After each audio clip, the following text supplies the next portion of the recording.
Hello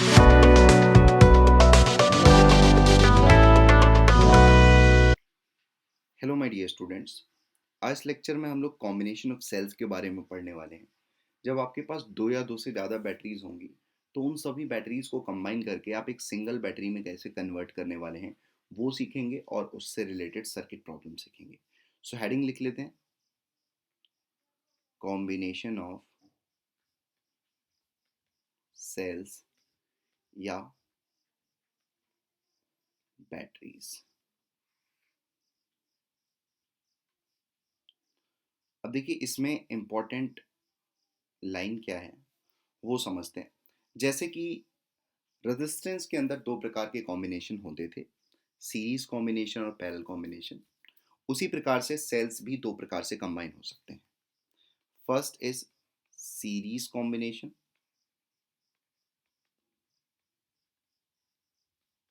of cells and second will B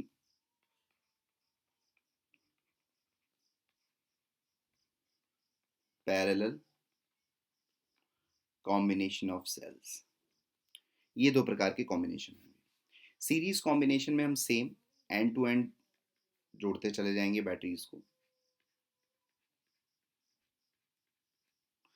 देखिए जब भी हम सेल्स की बात करते हैं तो एक तो होता है ये ईएमएफ वाला सिग्नल साइन, और एक होता है इसका इंटरनल रेजिस्टेंस। ये होता है पूरा का पूरा, ये होता है कि पूरा पूरा सेल। सेल का जो कंप्लीट पिक्चर एक सेल का वो इस प्रकार से बनाया जाता है। यहाँ पे ईएमएफ होता है, इस प्रकार से इसको ईएमएफ दिखाते हैं, और ये इंटरनल रेजिस्टेंस होता है। ठीक है, इस प्रकार से हम एक पॉइंट देख लेते हैं पहले, उसके बाद ये सीरीज और पैरेलल कॉम्बिनेशन की बातें करेंगे। देखिए ध्यान से, जब भी हम किसी सेल को बनाएंगे तो ऐसा हो सकता है कि उसके इंटरनल रेजिस्टेंस को भी बनाया जाए। तो बेसिकली जो सेल होते हैं वो दो प्रकार से होते हैं, एक होता है आइडियल सेल और एक होता है रियल सेल। आइडियल सेल में इंटरनल रेजिस्टेंस ज़ीरो होता है, लेकिन रियल सेल में इंटरनल रेजिस्टेंस कुछ ना कुछ होता है। ये जो इंटरनल रेजिस्टेंस होता है ये बेसिकली किसकी वजह से आता है वो हम डिस्कस करते हैं। इंटरनल रेजिस्टेंस ये होता है due to electrolyte, due to electrolyte. देखिए जब भी कोई बैटरी होती है तो उसके अंदर इलेक्ट्रोलाइट फील्ड होता है, ठीक है, और दो रॉड होती हैं, एक को पॉजिटिव एक को नेगेटिव बोलते हैं। ठीक है, तो यहाँ पे देखिए इलेक्ट्रॉन जो होता है इस तरीके से मूव करता है। अब इसके बाद वो इलेक्ट्रोलाइट के अंदर भी जाता है और इस तरीके से ये पूरी सर्किट को कंप्लीट करता है। तो इलेक्ट्रोलाइट में यहाँ से यहाँ तक, इस पॉइंट से इस पॉइंट तक मूव करने में इलेक्ट्रॉन को जो भी ऑब्स्ट्रक्शन मिला है, जो भी हिंड्रेंस मिली है, उसको हम इंटरनल रेजिस्टेंस से शो कर देते हैं। ठीक है, तो सेल दो प्रकार के हो गए, आइडियल रियल। आइडियल में इंटरनल रेजिस्टेंस नहीं होगा, रियल में इंटरनल रेजिस्टेंस कुछ ना कुछ होगा। और यहाँ पे ये जो है ये बेसिकली हम इससे ईएमएफ को दिखा रहे हैं, ये सेल का ईएमएफ शो हो रहा है, this is EMF of cell. ठीक है, अब दो दो बातें और इसमें देख लीजिए। ईएमएफ आर, करंट अगर ऐसे फ्लो कर रहा है, ठीक है, तो इसको हम बोलेंगे डिस्चार्जिंग ऑफ सेल। यहाँ पे सेल डिस्चार्ज हो रहा होगा। लेकिन अगर करंट ऐसे फ्लो कर रहा है, ठीक है, तो इसको हम बोलेंगे चार्जिंग ऑफ सेल। क्लियर है बातें? अच्छा, यहाँ पे अगर मैं इस पॉइंट को ए बोल दूं और इस पॉइंट को बी बोल दूं, बेसिकली जो सेल होगा वो इन दोनों को मिला के बोला जाएगा। ठीक है, तो ये ए और बी के बीच में पोटेंशियल डिफरेंस होता है, इसको हम बोलते हैं टर्मिनल वोल्टेज। तो यहाँ पे एक और point, potential difference between A and B is called as terminal voltage. ठीक है, यहाँ पे भी हम ए लिख लेते हैं, यहाँ पे बी लिख लेते हैं। अब देखिए डिस्चार्जिंग के केस में, अगर हम डिस्चार्जिंग के केस में टर्मिनल वोल्टेज की बातें करें तो देखिए कैसे निकालेंगे। KVL from point two point, तो ए पॉइंट से हम यहाँ आगे बढ़ेंगे तो यहाँ आगे बढ़ेंगे तो यहाँ से यहाँ जब जाएंगे तो हमें एक सेल मिल जाएगा, और हम मूव कर रहे हैं पॉजिटिव से नेगेटिव की तरफ, तो यहाँ पे माइनस होगा, माइनस ई। ठीक है। अब देखिए करंट तो इस डायरेक्शन में फ्लो कर रहा है और हम इस डायरेक्शन में चल रहे हैं, तो यहाँ पे हम यूज करने वाले हैं plus I into R is equals to, हम अब पहुंच चुके हैं बी पर, तो वी बी। तो यहाँ से अगर हम V A minus V B लिखें, सो ये हो गया हमारा ई माइनस आई आर। तो ये एक हमारा रिलेशन हो गया, ये हमारा टर्मिनल वोल्टेज आ गया basically. This is terminal voltage. Clear है। अगर हम यहाँ पे टर्मिनल वोल्टेज की बात करें तो वी ए, ठीक है, और फिर आगे बढ़ेंगे प्लस से माइनस, तो ऑब्वियसली माइनस ई। लेकिन अब की हम करंट की डायरेक्शन में ही जा रहे हैं, तो यहाँ पे हम माइनस आई आर कर देंगे इक्वल्स टू वी बी। तो यहाँ से अगर V A minus V B find out किया जाए तो it will come out to be E plus I R. ठीक है। तो टर्मिनल वोल्टेज चार्जिंग के केस में अलग होगा और डिस्चार्जिंग के केस में अलग होगा। ये एक बात हो गई। आइडियल रियल सेल दूसरी बात हो गई। इंटरनल रेजिस्टेंस के बारे में तीसरी बात हो गई। अब हम वापस से आ जाते हैं अपने सीरीज और पैरेलल कॉम्बिनेशन पर। सो हेडिंग लिखते हैं यहाँ पे,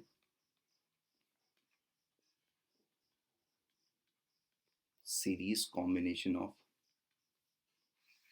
सेल। अच्छा, एक इंपॉर्टेंट बात वापस से, ये हमने दोनों पिक्चर रियल बैटरीज के लिए बनाई हैं। आइडियल बैटरीज में कोई भी इंटरनल रेजिस्टेंस नहीं होगा, तो जो टर्मिनल वोल्टेज होगा वही ईएमएफ के बराबर होगा।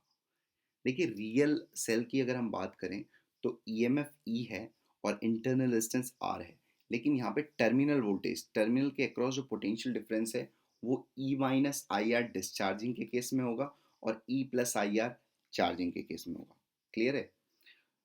और आइडियल बैटरी की अगर हम बात करें तो आइडियल बैटरी में सिर्फ और सिर्फ ईएमएफ होता है, कोई इंटरनल रेजिस्टेंस नहीं होता।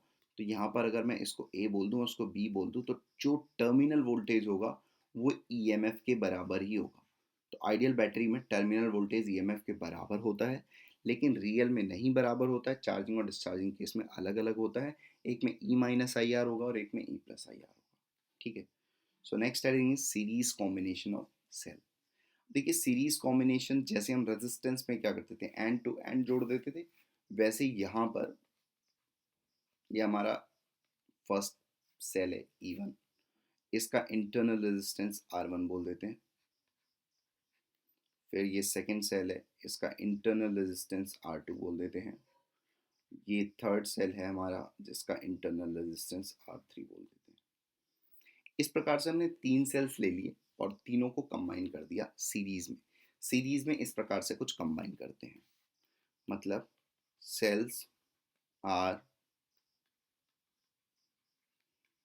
combined end to end। Okay. और दूसरी बात ये भी हो गई कि जो भी सेल सीरीज में कंबाइन होंगे उन सब के अक्रॉस, मतलब उन सबके अक्रॉस करंट की वैल्यू सेम होगी। Current will be same from each cell in series combination, right? So these are 2 points related to series combination। अब हम क्या करना चाहते हैं थर्ड पॉइंट में, इन सभी सेल्स की जगह सिर्फ एक सेल लगाना चाहते हैं और उस सेल का एक इंटरनल रेजिस्टेंस लगाना चाहते हैं। तो इस इंटरनल रेजिस्टेंस को हम इक्विवेलेंट इंटरनल रेजिस्टेंस बोलेंगे और यहाँ पे इक्विवेलेंट ईएमएफ बोलेंगे। This point is A, this point is B. ठीक है। सो अब देखो ध्यान से, यहाँ पे ई इक्विवेलेंट लिखना है तो आपको सिंपली क्या करना है, यहाँ पे सभी ईएमएफ को ऐड कर देना है। अच्छा, यहाँ पे ये जो ऐड करेंगे साइन के साथ ऐड करेंगे। जैसे क्या है, देखिए सारे सेल्स अभी एक डायरेक्शन में लगे हुए हैं, मतलब प्लस लेफ्ट में है और माइनस राइट में है। तो इस प्रकार से अगर लगे होंगे तो सबको एक ही साइन, मतलब ऐड कर देंगे, प्लस प्लस कर देंगे। ठीक है। अभी मान लीजिए फोर्थ एक केस लेते हैं, E1 R1 E2R2 E3R3। आप यहाँ पर देखिए, ये प्लस ये माइनस, ये प्लस ये माइनस, ये माइनस ये प्लस, तो यहाँ पे अगर मैं ई इक्विवेलेंट लिखूंगा तो E1, अगर मैंने इसको पॉजिटिव बोल दिया तो ये भी पॉजिटिव हो गया, लेकिन इसको मेरे को नेगेटिव बोलना पड़ेगा, तो E1 plus E2 minus E3 करना पड़ेगा, क्योंकि ये ऑपोजिटली कनेक्टेड है। ठीक है, तो यहाँ पे तो हो गया। और आर इक्विवेलेंट के लिए आपको क्या करना है, सिंपली सारे इंटरनल रेजिस्टेंस को जोड़ देना है। अच्छा, जब इंटरनल रेजिस्टेंस को जोड़ रहे होंगे तब यहाँ पे कुछ भी नहीं सोचना है कि ये सीधा जुड़ा है कि बैटरी उल्टा जुड़ा है, वो तो हमेशा ही प्लस होगा। ठीक है, तो दोनों ही केस में हमने ई इक्विवेलेंट निकाल लिया और आर इक्विवेलेंट निकाल लिया। तो इस प्रकार से कई सारे सेल्स अगर कंबाइन हो रहे होंगे, वहाँ पे आपको एक सिंगल सेल की ज़रूरत पड़े तो आप वो बना सकते हैं और इक्विवेलेंट रेजिस्टेंस भी लिख सकते हैं। ठीक है, तो ये हो गया हमारा सीरीज कॉम्बिनेशन। जैसे हम एक क्वेश्चन ले लेते हैं यहाँ पे, 12 वोल्ट का बैटरी है, 2 ओम का इसका इंटरनल रेजिस्टेंस है, और 10 वोल्ट का बैटरी है, 1 ओम का इंटरनल रेजिस्टेंस है, और ये हमारा 8 वोल्ट का बैटरी है और 3 ओम का इंटरनल रेजिस्टेंस है। ये ए और ये बी है। ठीक है, तो हमें क्या करना है, find equivalent EMF and internal resistance for given combination of cells।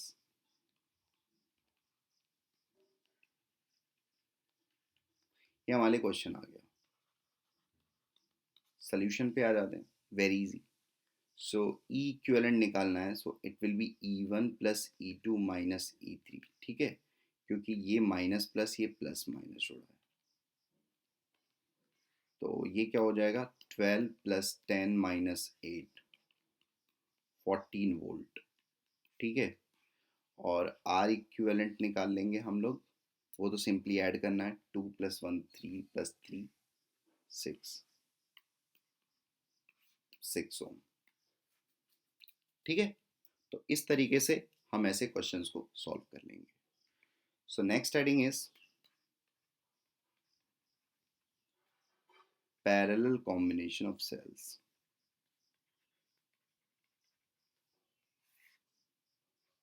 अब देखिए पैरेलल कॉम्बिनेशन में क्या होगा, फर्स्ट पॉइंट, सेल्स E1 और उसका internal resistance R1। Just a second,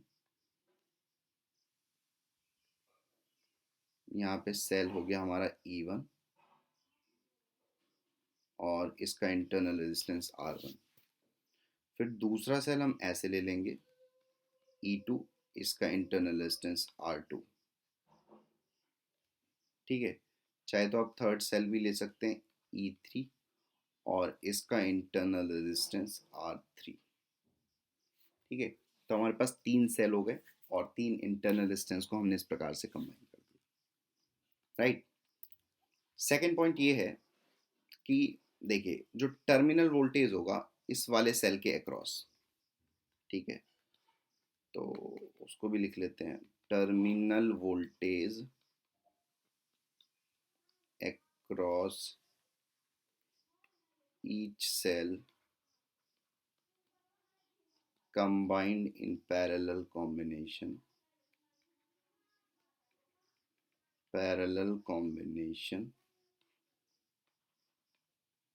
will be equal। ठीक है, तो जो टर्मिनल वोल्टेज होगा प्रत्येक सेल के अक्रॉस वो बराबर होने वाला है। ठीक है, तो हमारा हो गया सेकेंड पॉइंट।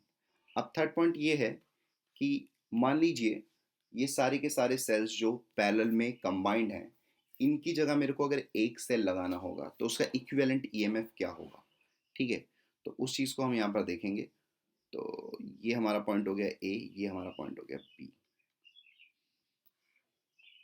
तो ये ए है, ये बी है, और इसके बीच में हमने एक इक्विवेलेंट सेल लगा लिया और एक इक्विवेलेंट इंटरनल रेजिस्टेंस। अब मुझे इसका ई इक्विवेलेंट फाइंड आउट करना है और इसका आर इक्विवेलेंट फाइंड आउट करना है। तो देखिए ई इक्विवेलेंट फाइंड आउट करने के लिए फॉर्मूला है E1 upon R1 plus E2 upon R2 plus E3 upon R3 upon 1/R1 plus 1/R2 plus 1/R3। ये हम फॉर्मूला यूज़ करने वाले हैं ई इक्विवेलेंट फाइंड आउट करने के लिए। और आर इक्विवेलेंट के लिए तो वही वाला फॉर्मूला होगा, 1/R equivalent equals to 1/R1 plus 1/R2 plus 1/R3। ये हम आर इक्विवेलेंट को फाइंड आउट करेंगे यहाँ से। क्लियर है? तो इस तरीके से ई इक्विवेलेंट और इस तरीके से आर इक्विवेलेंट, ये दो चीज़ हम पैरेलल कॉम्बिनेशन में करने वाले हैं।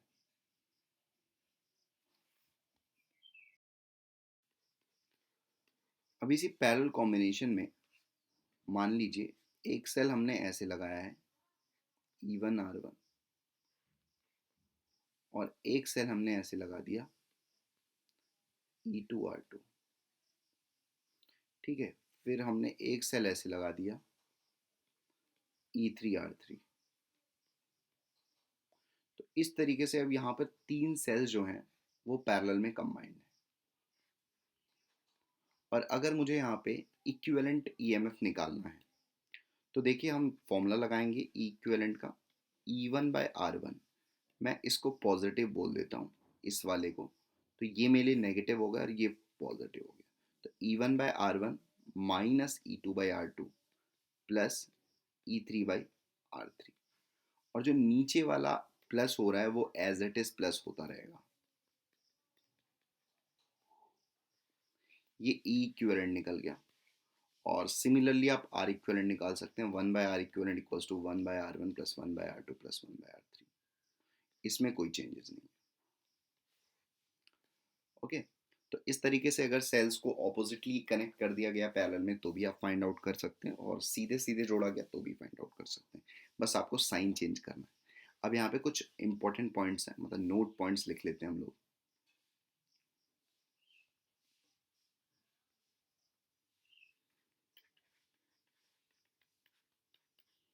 फर्स्ट नोट पॉइंट ये है कि मान लीजिए आपके पास आइडेंटिकल ईएमएफ्स हैं और वो सीरीज में कनेक्टेड है, कई सारे हैं। कितने हैं ये? एन ईएमएफ्स हैं आपके पास। ठीक है, ये कैसे हैं? सारे के सारे आइडेंटिकल है। ठीक है, तो यहाँ पे क्या होगा, इसकी जगह आप एक सिंगल ईएमएफ ई इक्विवेलेंट लिख सकते हैं और यहाँ पे आर इक्विवेलेंट लगा देंगे। ठीक है, तो यहाँ पे जो ई इक्विवेलेंट हो जाएगा that will be equals to N into E, और आर इक्विवेलेंट कितना हो जाएगा? N into R. ये फर्स्ट नोट पॉइंट हो गया। सेकंड, अगर इसी प्रकार से हम आइडेंटिकल ईएमएफ्स पैरेलल में कनेक्ट कर दें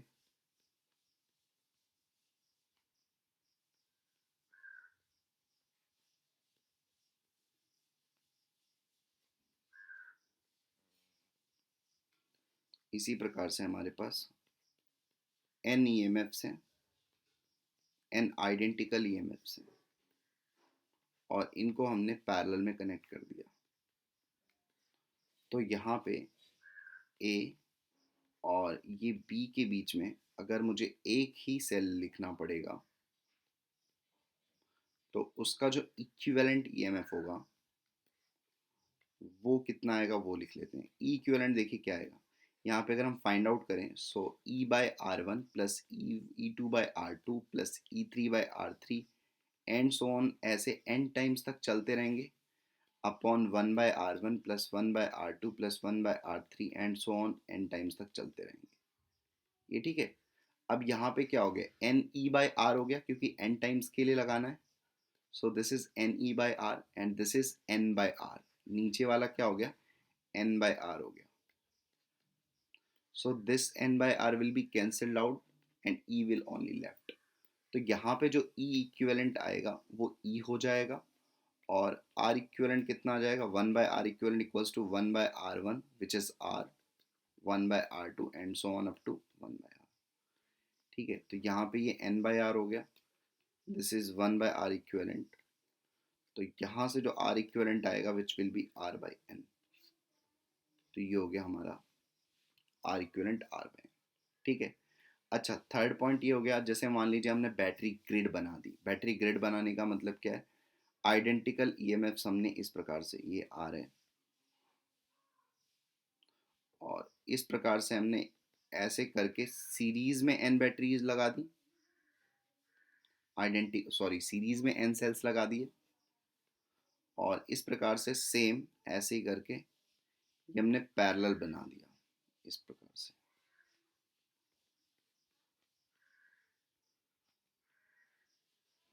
ये हमारी अब एक बैटरी ग्रिड बन गई ये पूरा।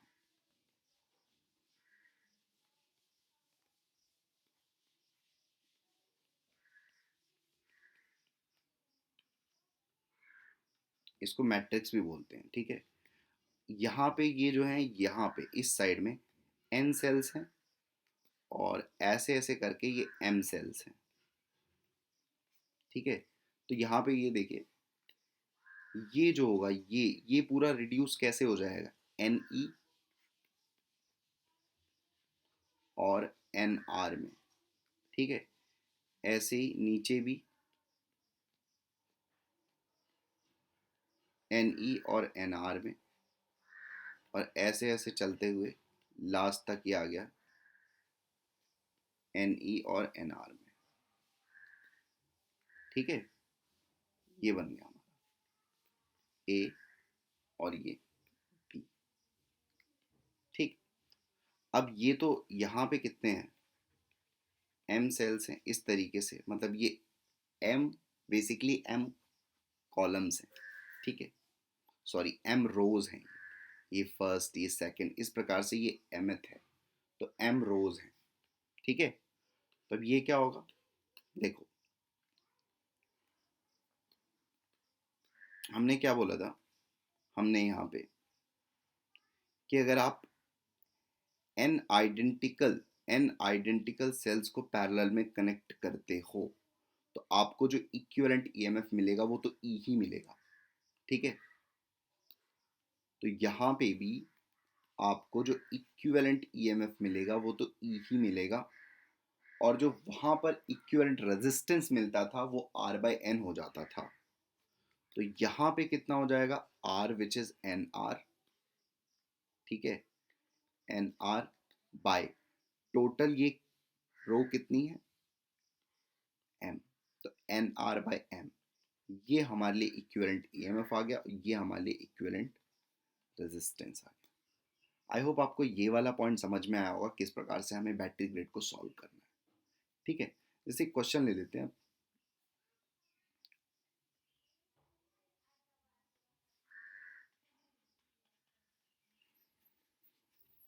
क्वेश्चन है कि यहाँ पे तो 20 वोल्ट का बैटरी लगा दिया हमने, और 10 ओम का रेजिस्टेंस है इसका इंटरनल रेजिस्टेंस, और यहाँ पे 10 वोल्ट का बैटरी लगा दिया और 20 ओम का इंटरनल रेजिस्टेंस, और यहाँ पे 10 ओम का रेजिस्टेंस लगा दिया, ठीक है।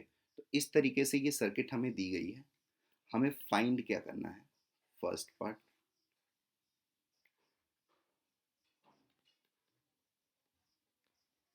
करंट थ्रू 10 ओम रजिस्टर, एक तो ये पार्ट हो गया हमारा। अच्छा, सेकंड पार्ट ये भी बोल सकते हो कि इक्विवेलेंट ईएमएफ फाइंड आउट करना है।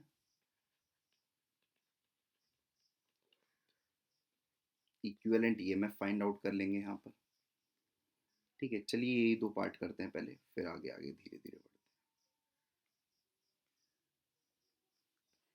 सो आ जाते हैं हम सल्यूशन पर। तो सल्यूशन में सबसे पहले तो हम इसका इक्विवेलेंट ईएमएफ बना देंगे, ठीक है। ये माइनस है, ये प्लस है, ये प्लस है, ये माइनस है। तो यहाँ पे तो ई इक्विवेलेंट के लिए फॉर्मूला लगा दें, E1/R1 20/10 minus 10/20 upon 1/R1 plus 1/R2, ठीक है। So it will come out to be, ये 2 हो गया, ये 1/2 हो गया। सो 2 माइनस 1/2 3/2 ये हो गया, और यहाँ से ये हो गया हमारा, एक सेकेंड, दिस विल बी 3/20, सो ये हमारे पास आ गया 10। सो ई इक्विवेलेंट आ गया हमारे पास 10 वोल्ट। ठीक है, और आर इक्विवेलेंट निकाल लेते हैं। 1/R1, सॉरी दो ही रेजिस्टेंस है ना, तो दो रेजिस्टेंस के लिए हम फॉर्मूला लगा दें R1 × R2 upon R1 + R2। तो R1 × R2 upon R1 + R2, so it will be 200 upon 30, 20 upon 33 ओम, ये आ गया। ठीक है, तो अब हमारे लिए जो इक्विवेलेंट सर्किट बनने वाली है, मतलब इक्विवेलेंट सर्किट कैसे बनेगी, ये वाला जो ये पूरा का पूरा पोर्शन है, ये तो हमने रिड्यूस कर लिया। मतलब 20 और 10 की जगह हमें 10 वोल्ट का ईएमएफ लगाना है, और जो इक्विवेलेंट रेजिस्टेंस आया दैट इज 20/3 ओम,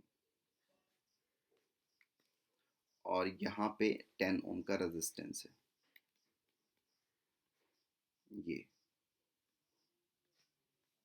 ठीक है, इस तरीके से हमारा, एक सेकेंड मैंने गलत बना दिया, इस तरीके से हमारा अब सर्किट रिड्यूस हो चुका है। अब हमें 10 ओम के अक्रॉस करंट फाइंड आउट करना है। ठीक है, तो ये तो बहुत सिंपल हो गया। तो आई 10 ओम, तो टोटल पोटेंशियल डिफरेंस 10 ओम के अक्रॉस कितना है, ये तो देखो ये वाला और ये वाला क्या हो जाएगा, यहाँ से जितना भी करंट निकलेगा बैटरी से वो सारा का सारा 10 ओम में पास होगा। तो जो 10 ओम वाला करंट होगा वो बैटरी से निकल रहा होगा, तो बैटरी से कितना करंट निकल रहा होगा, बैटरी से कितना करंट निकल रहा होगा, total potential difference upon total resistance. ये और ये रेजिस्टेंस सीरीज में है, सो सिंपली जोड़ देंगे 10 + 20/3। सो ये कितना आ गया, 30 + 20 50 30। सो ये आ गया 3/5 एम्पेयर। तो 3/5 एम्पेयर होगा, राइट। 3/5 एम्पेयर होगा करंट इसके अंदर 10 ओम के। क्लियर है, किसी को कोई प्रॉब्लम होगी ना तो नीचे आपका कमेंट बॉक्स है, आप जाइए वहाँ पर अपनी डाउट को टाइप करिए, और हो सकता है जल्दी से जल्दी आपको वहाँ पर रिप्लाई भी मिल जाए। ठीक है, अच्छा, इसी में अगर ये पूछ लिया जाए कि 20 वोल्ट से कितना करंट निकल रहा है, जैसे मान लो मैंने इसमें थर्ड एक और मतलब पार्ट बना दिया, फाइंड करंट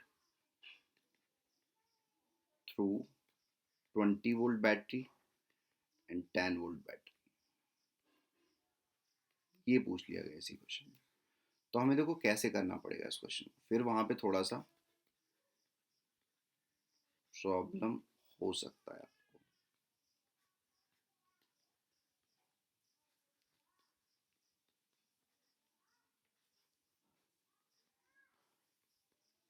ध्यान देंगे, यहां से तो मेरे को करंट पता चल गया कितना निकल रहा है, 3/5। ठीक है, अब देखो यहाँ पे क्या करना है, यहाँ पे यहाँ से आई करंट मान लें। ठीक है, यहाँ से आई करंट मान लेते हैं इस पॉइंट से। तो अब ये जो आई करंट निकलेगा यहाँ पे इसको दो रास्ते मिलेंगे, तो एक तो इधर चला जाएगा, एक इधर चला जाएगा। तो इधर कितना गया, इधर तो 3/5 चला गया। ठीक है, तो यहाँ पे कितना गया, I - 3/5 गया है। ठीक है, अब चाहो तो तुम केवीएल लगा दो, किस में, किस वाले लूप में, किसी भी लूप में लगा दो। मैं इस वाले लूप में ऐसे लगा दे रहा हूँ। ठीक है, तो ये वाला पॉइंट ए हो गया मेरे लिए, मैं यहाँ से ऐसे करके घूम रहा हूँ, ऐसे स्टार्ट कर रहा हूँ। ठीक है, तो देखना ध्यान से, यहाँ से यहाँ गया मुझे कुछ नहीं मिला, फिर आगे गया कुछ नहीं मिला, यहाँ पर मुझे मिला रेजिस्टेंस। सो क्योंकि हम जिस दिशा में जा रहे हैं उधर ही करंट भी जा रहा है, तो -I × R विच इज 10। यहाँ तक पहुँच गया, फिर यहाँ से यहाँ तक गए कुछ नहीं मिला, फिर जब यहाँ से यहाँ तक गए तो देखो करंट तो इधर जा रहा है I - 3/5, लेकिन हम इधर जा रहे हैं, तो +I which is I - 3/5 into resistance 20। अब ये माइनस है ये प्लस है, तो यहाँ से यहाँ जा रहे हैं प्लस से माइनस, तो करंट वो पोटेंशियल बेसिकली डिक्रीज करेगा। तो -10 हो गया इक्वल्स टू 0, वहीं उसी पॉइंट पे पहुंच गए। तो ये फाइंड आउट कर लेते हैं, ये कितना आएगा, -6 + 5I - 3। देखो इसको इधर ले गए और ये 5 से कट जाएगा, इंटू 4 बचेगा, -10 इक्वल्स टू 0। सो ये आ गया 20I -12 -10 इक्वल्स टू 0। ठीक है, सो ये कितना हो गया, सब माइनस में ही है ना। 12 10 22 6 28, सो ये हो गया 20i इक्वल्स टू 28। ठीक है, सो आई हमारा आ गया 28/20, 14 10 7 5, सो आई हमारा कितना आ गया 7/5 एम्पियर। ठीक है, तो 7/5 एम्पियर का करंट 20 वोल्ट से निकलेगा, आई 20 वोल्ट इक्वल्स टू 7/5 एम्पियर। ठीक है, और आई 10 वोल्ट से कितना निकलेगा, आई -3/5, तो आई -3/5 इज इक्वल्स टू 7/5 -3/5, इतना एम्पियर। ठीक है, so it will be 4/5 ampere. ये हमारा आंसर हो गया इस question.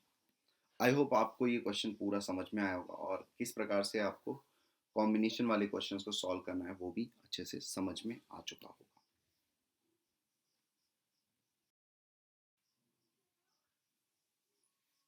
So now study electrical measuring instruments. देखिए, इलेक्ट्रिकल मेजरिंग इंस्ट्रूमेंट्स क्या होता है उसके बारे में जान लेते हैं। अगर आपको किसी सर्किट में, किसी एक पार्ट में, किसी रेजिस्टेंस में करंट मेजर करना है, या किसी रेजिस्टेंस के अक्रॉस आपको पोटेंशियल डिफरेंस मेजर करना है, तो आपको कुछ इलेक्ट्रिकल मेजरिंग इंस्ट्रूमेंट्स की ज़रूरत पड़ेगी। जैसे करंट को मेजर करने के लिए हम एमीटर का यूज़ करते हैं, और पोटेंशियल डिफरेंस को मेजर करने के लिए पोटेंशियोमीटर, वोल्ट मीटर और कई प्रकार के और इंस्ट्रूमेंट्स हैं जिनको हम यूज़ में लेंगे। तो इन्हीं सारे इंस्ट्रूमेंट्स के बारे में हम यहाँ पर पढ़ने वाले हैं। तो सबसे पहले जो हम पढ़ेंगे इलेक्ट्रिकल मेजरिंग इंस्ट्रूमेंट्स में, वो होगा गैल्वेनोमीटर। हेडिंग लगाते हैं, galvanometer.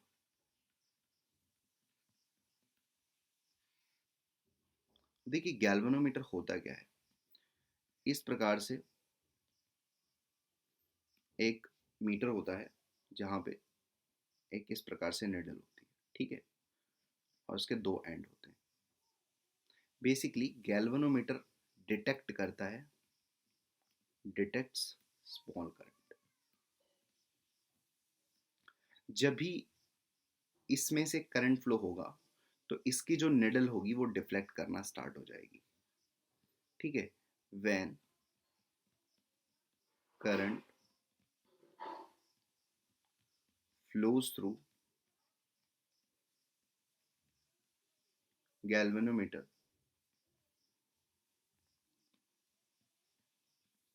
needle of galvanometer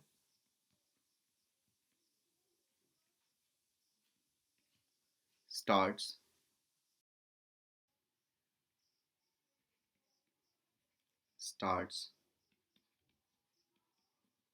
deflecting। ठीक है, तो इस प्रकार से गैल्वेनोमीटर का काम होता है करंट को डिटेक्ट कर लेना।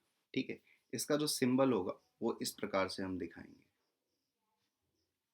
ये हमारा सिंबल हो गया किसका, गैल्वेनोमीटर का। Symbol of galvanometer, right. तो ये हो गया गैल्वेनोमीटर। जो डिटेल स्टडी हम लोग कहते हैं गैल्वेनोमीटर की, वो मैग्नेटिज्म चैप्टर में पढ़ते हैं। अभी के लिए सिर्फ इतना बताया जा रहा है कि गैल्वेनोमीटर एक डिवाइस है जो स्मॉल करंट को डिटेक्ट करने के काम में आता है। निडल बेस्ड डिवाइस है, जैसे ही इसके अंदर करंट फ्लो करेगा उसका जो निडल होगा वो डिफ्लेक्ट करना स्टार्ट कर देगा। अब देखिए, ये जो गैल्वेनोमीटर हमने थोड़ा बहुत स्टडी किया है, गैल्वेनोमीटर, इसी गैल्वेनोमीटर को हम एमीटर में और वोल्ट मीटर में भी कन्वर्ट कर सकते हैं।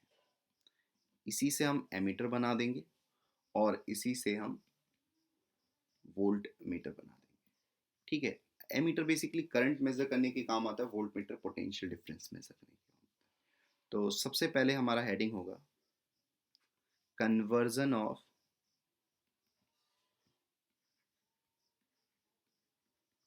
Galvanometer into ammeter. तो गैल्वेनोमीटर को हम एमीटर में कैसे कन्वर्ट करेंगे वो देख लेते हैं यहाँ पर। देखिए, उसके लिए आपको करना क्या है, एक गैल्वेनोमीटर लेना है, जस्ट सेकेंड, एक गैल्वेनोमीटर लेना है इस तरीके से, ठीक है। और इसी गैल्वेनोमीटर के पैरेलल में, इसी गैल्वेनोमीटर के, एक सेकेंड ये गलत हो रहा है, फिर से बना लेते हैं। आपको एक गैल्वेनोमीटर ले लेना इस प्रकार से, और इसी गैल्वेनोमीटर के पैरेलल में एक आपको रेजिस्टेंस कनेक्ट कर देना है। It should be very small resistance, very small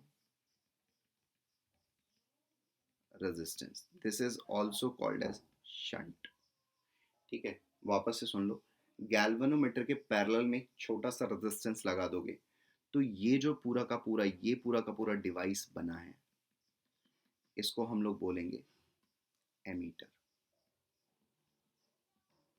अब ये करंट, अभी तक गैल्वेनोमीटर क्या करता था, डिटेक्ट करता था वेरी स्मॉल करंट को। अब इसके अंदर आप करंट जब भेजोगे तो ये मेजर करने लगेगा करंट की वैल्यू, ठीक है। चलो, ये हो गया पूरा का पूरा एमीटर। तो हमें क्या करना है, to convert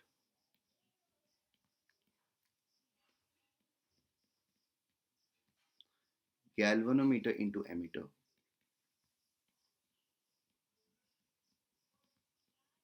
use very small resistance, जिसको हम लोग शंट का नाम दे रहे हैं, shunt in parallel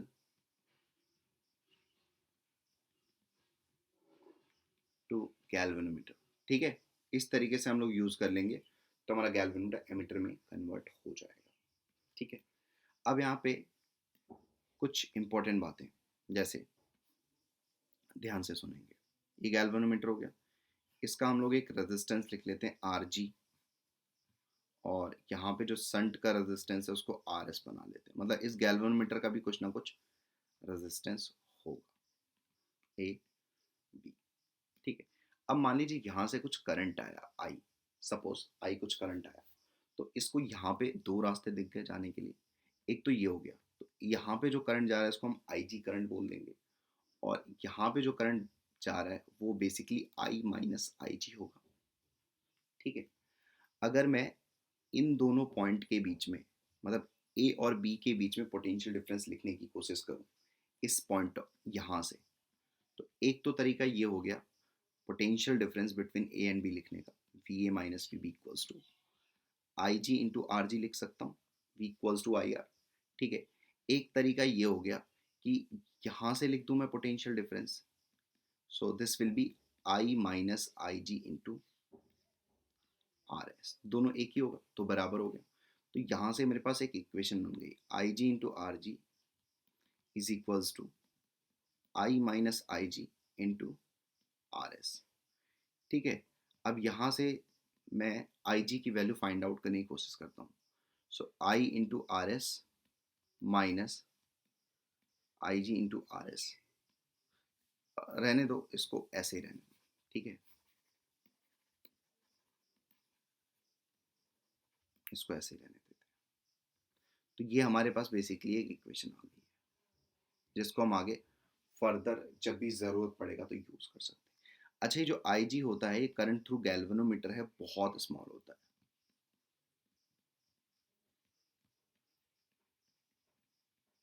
current through galvanometer, it is very very small, तो बहुत छोटा करंट होगा ये, ठीक है। So sometimes for approximation, I minus I G को हम अप्रॉक्सीमेटली आई भी बोल सकते हैं, ये अप्रॉक्सीमेटली है, ठीक है। तो यहाँ से ये आई जी इंटू आर जी अगर हम अप्रॉक्सीमेशन लगाएं तो आई जी इंटू आर जी क्या हो जाए, अब देखिए आई जी इंटू आर जी ये equals to I into R S बोल सकता हूँ मैं इसको। सो यहाँ से जो संट रेजिस्टेंस होगा उसकी वैल्यू क्या आ जाएगी, I G into R G upon I. तो मोस्ट ऑफ द टाइम ये पूछा जाएगा हमसे,